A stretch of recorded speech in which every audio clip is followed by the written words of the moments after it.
On the three-day Beijing visit, the US and Chinese leaders were seen shaking hands and talking, but beneath the surface, there was a hidden rivalry. The motorcade was massive, 70 vehicles in the US procession. In Beijing, tight security kept the president safe, yet the CCP kept up their tricks. If they couldn't reach him, why not target the press and Secret Service instead? So how exactly did the US and China compete with each other? Watch the world with Vivi. Hello everyone, I'm Chen Weiyu. These past few days, some viewers have complained, saying, why haven't you commented on the Xi-Trump summit yet? You're just making some far-fetched predictions here. Folks, don't worry, now that the Xi-Trump summit is over. Let's take a complete look back so we can see the whole picture. When it comes to the same event, Vivi's perspective on the world is always just a little bit different. If you want to know how I see things, don't forget to subscribe to my channel. And if you don't get notifications for new episodes, remember to check my homepage directly for the latest shows. Trump's three-day visit to Beijing was really full of undercurrents. For Trump, this trip had the perfect timing, location, and people. It was an incredibly lucky and powerful visit. From the various twists of fate that affected the plane's landing time, to the magpies appearing to greet Trump as he got out of the car, and the sense of destiny behind his visit to the Temple of Heaven, plus the incredibly strong US security team, Trump had complete control over everything. Meanwhile, Xi Jinping and the Chinese Communist Party didn't stop their low-level performances, including an incident where a White House staff member was trampled by Chinese journalists.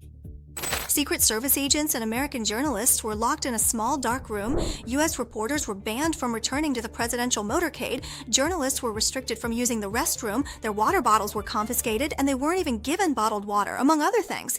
Today, let's take a look at how this covert battle between the U.S. and China unfolded. Some people joke that Trump's trip to Beijing this time wasn't a visit. It was like moving house. He almost brought the entire White House to Beijing. As early as May 3rd, Beijing residents noticed something unusual. Two U.S. Air Force C-17 transport planes landed consecutively at the Capitol International Airport. These transport planes are typically only used before the U.S. president or vice president travels abroad, and are specifically responsible for transporting the motorcade and logistical equipment. Sure enough, including Trump's limousine, the Beast, along with Chevrolet Suburbans, Ford F-350 command vehicles, and more, there were a total of 70 vehicles. The U.S. Special Service vehicles had already quietly arrived and were parked in Beijing a full 10 days before the summit began. The scale was unprecedented, far surpassing Trump's first visit to China in 2017. Why did they need so many vehicles? This isn't just for show or to make a scene. Every one of these dozens of vehicles has a specific role, and not a single one is just there to make up the numbers. Their job is to protect the president's safety. First up is the route car, which sets off a few minutes ahead to scout the way and make sure the route is secure. Then comes the lead car, guiding the whole motorcade forward. The president's limousine, the Beast, is usually not just one vehicle. There are at least two of them. These identical luxury armored vehicles travel together. Their appearance, license plates, and flags are all the same, so no one on the outside can tell which car the president is actually in. Inside, they're all filled with Secret Service agents. The president's ride, the Beast, is essentially a 9-ton light tank. The car doors are over 20 centimeters thick, and the windows are made of multiple layers of bulletproof glass. The underside is reinforced with armor, able to withstand landmines and explosive attacks. The tires are explosion-proof, so even if they're shot out, the car can keep moving. The trunk often carries frozen plasma matching the president's blood type, along with emergency medical equipment. The interior is completely sealed and has an independent oxygen supply system, making it resistant to chemical and biological attacks. The car is also equipped with night vision devices, smoke grenades, tear gas, and other countermeasures. The motorcade also includes a communications vehicle, a medical vehicle, an electronic countermeasure vehicle, SUVs for special agents, press vehicles, and more, each with its own specific role. The entire motorcade is like a mobile command center and fortress, ensuring that the president can remain safe under any circumstances. So some people say that it's not much of an exaggeration to say the White House has been moved here. On the night of May 13th, this impressive motorcade headed toward the Four Seasons Hotel, led by several heavy-duty motorcycles from the Chinese ceremonial escort. The spectacular procession took nearly 5 minutes just to pass the intersection in front of the hotel. More and more Beijing residents gathered to watch, and some joked that staking out a spot was as tough as getting into a concert. Here's another detail. Some people think that the Chinese government didn't roll out the red carpet for Trump from the plane all the way down, but in reality, it was actually the US side that declined the arrangement offered by the Chinese side, because they even insisted on using their own portable air stairs. Traditionally, every U.S. president visiting China has stayed at the St. Regis Hotel in Beijing. Clinton, George W. Bush, Obama, and even Trump. The security teams that accompanied them in 2017 all stayed there. But this time, Trump refused. The U.S. side chose the Four Seasons Hotel in Beijing's Chaoyang district, which is only about 700 meters from the U.S. Embassy. It's only about a 10-minute walk, and this choice of distance was definitely not a coincidence. In the event of any emergency, U.S. personnel could retreat to the embassy, which is considered American territory in a legal sense, in the shortest possible time. The Four Seasons Hotel's top-tier presidential suite comes with a private office and a large banquet space. Rumor has it that the nightly rate for this suite is as high as 100,000 RMB, and the U.S. side pays for this accommodation out of their own pocket, refusing any arrangements from the Chinese side. Refusing to stay at the designated official hotel and choosing to pay for their own accommodations means that the selection of the hotel, the people coming and going, and the arrangements for the rooms are all completely under the control of the U.S. side, with no involvement from the Chinese side. The reaction from the Four Seasons Hotel is also quite intriguing. The official website announced in advance that from the 13th to the 15th, all rooms are fully booked and no external reservations will be accepted. All employees' identification information has been re-registered. Temporary workers were notified in advance to take 2 days off, and police cars were parked all around the hotel. Anyone entering or leaving had to go through security and show their ID. Armed police posts were set up everywhere. Former U.S. Secret Service agent and current head of protection at Haven Security Group, Bill Gates, revealed that before official visits, U.S. officials are clearly informed in internal briefings that anything in China could be monitored. All accompanying officials, security personnel, and corporate executives are replaced before entering China. The phones and computers used daily are swapped out for clean devices with no personal data, contacts, or sensitive files. U.S. cybersecurity experts have even issued special warnings that simply charging your phone could pose a risk. Unknown USB ports could be loaded with malicious software, so officials must carry approved charging devices and external batteries. The underlying message behind all these precautions is simple. Not a single plug or network cable in China can be trusted. If there's no trust between countries, then it's impossible to truly have a friendly relationship. At the Golden Hall of the Great Hall of the People, Xi Jinping hosted a state banquet for Trump, and the menu was extremely grand.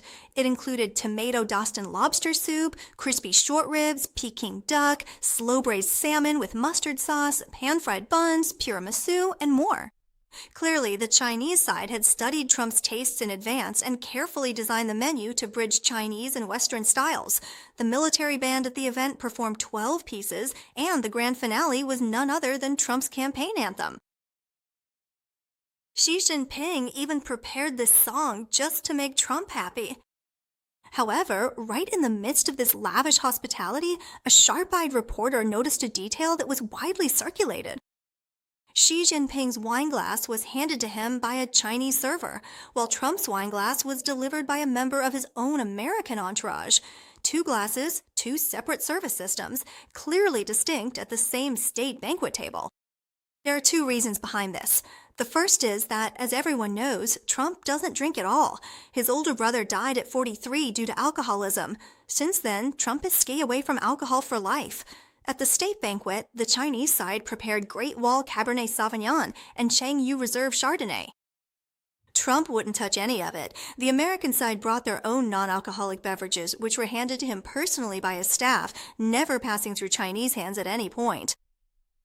However, the real reason lies on a deeper level. Both sides are actually trying to avoid letting the other side come into contact with their glasses to prevent leaving fingerprints or DNA. In the Chinese Communist Party's intelligence system, a wine glass is far more than just a glass of wine. The American side brought their own drinks and their own cups and handed them over themselves.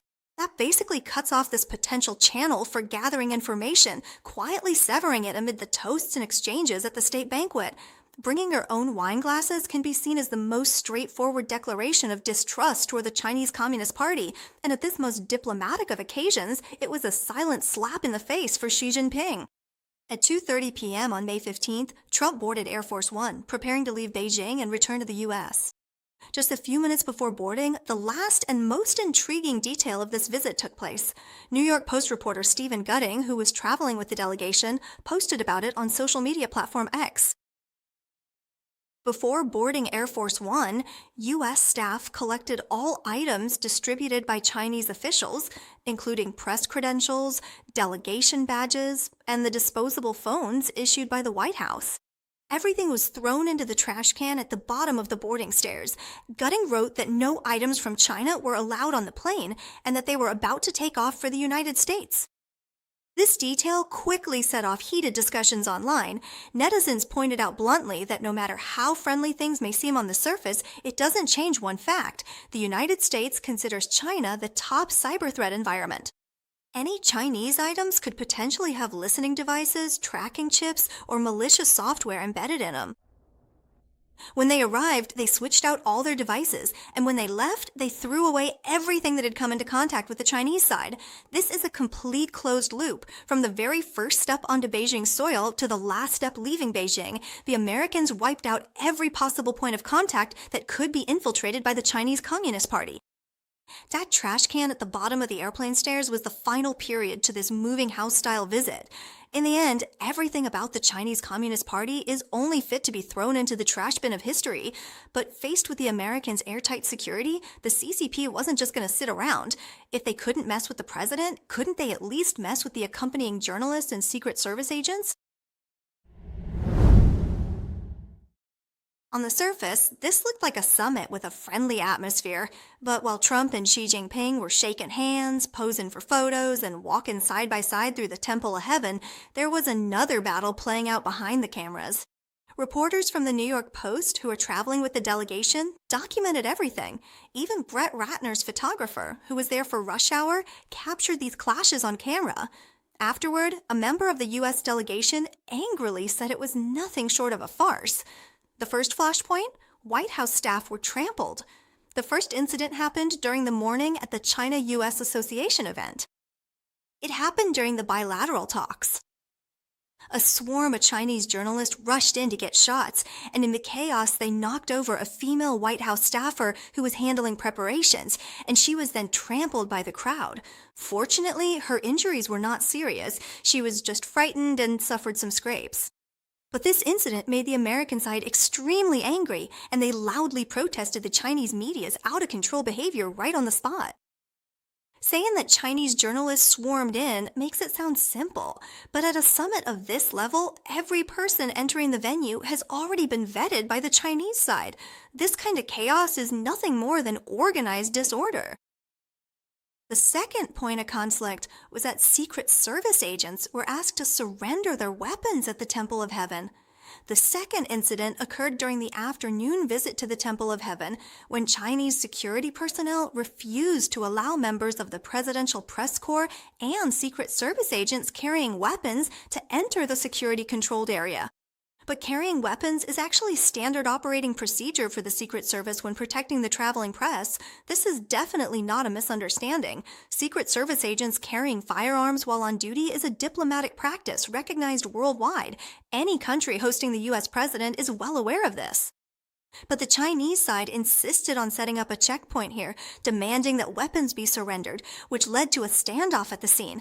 The American press corps and delegation refused and continued to move forward without the presence of Secret Service agents. Beijing officials continued to insist that the individuals surrender their weapon. After 30 minutes of delay and argument, in the end, the U.S. side had another Secret Service agent who had already passed security accompany the press corps inside. The agent who was originally denied entry stayed outside, locked in a standoff for a full half hour, while Trump and Xi Jinping were inside. As they toured the Temple of Heaven, reporters and Secret Service agents faced off at the entrance, and the whole scene was captured on camera. The third point of conflict, reporters were locked in a small dark room and not allowed to join the president's motorcade. After President Trump arrived at the Temple of Heaven, Chinese security personnel forcibly confined the White House press corps in a small room. At one point, the Chinese side even shut the door, plunging everyone into darkness, and only reopened it after protests. When Trump was about to leave, Chinese officials refused to let the American press corps rejoin the president's motorcade, which sparked another conflict. The American reporters were all shouting, "We have to leave." A White House official told the Chinese side that if the roles were reversed, the Trump administration would never treat them this way. In the end, as Trump's motorcade was waiting, because the White House staff announced, "We're leaving," this became a signal for the U.S. delegation to push past the Chinese officials and rush out the gate. As this group ran through the temple chasing after the motorcade, another group of Chinese officials, they tried to block them by spreading their arms, but the Americans kept moving forward and eventually caught up with the president's motorcade. Besides the 3 points of conflict mentioned above, the Chinese side also launched a set of lifestyle tactics. The restrictions imposed by the Chinese side on the American press corps were extremely strict. Not only were reporters forbidden from using the restroom freely, but even their personal water bottles were confiscated. And under the blazing sun in Beijing, with temperatures approaching 27 degrees Celsius, the Chinese side provided absolutely no drinking water. No water, no restroom access, and being stuck outside in 27-degree Beijing heat leaves you thirsty and desperate to go, making you distracted and uncomfortable, so you simply can't focus on your reporting. In such a major visit, would the Chinese side really overlook these details? Absolutely not. So this was all by design. But then, what was the purpose behind it? It's about testing the Americans' limits and creating psychological pressure, trying to regain a sense of control on their own turf through these small details. You brought 70 cars, so I put your people in a little dark room. This is the Chinese Communist Party showing its weakness. They use harassment instead of confrontation and focus on the details to cover up the fact that they're losing control of the bigger picture. Actually, the Chinese Communist Party isn't just pulling tricks on the entourage. To make Xi Jinping appear taller and more authoritative, Xi himself goes to great lengths, like wearing height-increasing insoles and using specially made seat cushions, among other things. We'll dedicate an entire episode to this topic tomorrow. No matter what tricks the CCP tries to pull, all it does is expose their sense of powerlessness. A true host who really holds the home court advantage doesn't need these kinds of tactics to assert their presence. It's precisely because they're no longer in control of the bigger picture that they resort to these little moves to prove they're still relevant. If all of Trump's defenses are strategic, then Xi Jinping's little tricks are tactical, and that already means they've lost.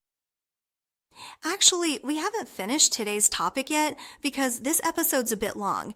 I plan to do another show tomorrow to wrap up the parts we didn't get to today. We'll talk about what kind of lucky timing and coincidences allowed Trump to seize the advantage, and how, from a fortune perspective, Xi Jinping ended up being crushed and headed toward decline. Also, we'll discuss U.S.-China relations. So don't think that just because Trump is visiting China, it means he's going to cooperate with a dictator. Let me tell you, U.S.-China relations are definitely not going to improve. So why is Trump meeting with Xi Jinping? Actually, it's just like when Trump was asked on the plane ride back whether Xi Jinping is a dictator. Trump's answer was very politically savvy. He basically didn't want to answer, so he used the reporter's question to bring up Biden's previous visit to China. When he was asked this question on his way back, Trump immediately started criticizing Biden, saying that the Iran issue was all Biden's doing. Later, when reporters pressed him again, asking if Xi Jinping is a dictator, Trump said, "I haven't really thought about that question. We have to face reality. He's the leader, the president of China. As for whether he's a dictator, that's for you to judge yourselves." It's clear that at this moment, Trump doesn't want to fall out with Xi Jinping. He still needs to stabilize the economy before the midterm elections. As for Xi Jinping, he no longer dares to look down on the United States. No matter what he really thinks, on the surface he has to show some humility and take a breather under the pressure of exports. But all of this is only temporary. In the foreseeable future, the US-China relationship can't go back to the way it was. Sooner or later, the water will come to a boil, and the competition between the US and China will only get more intense.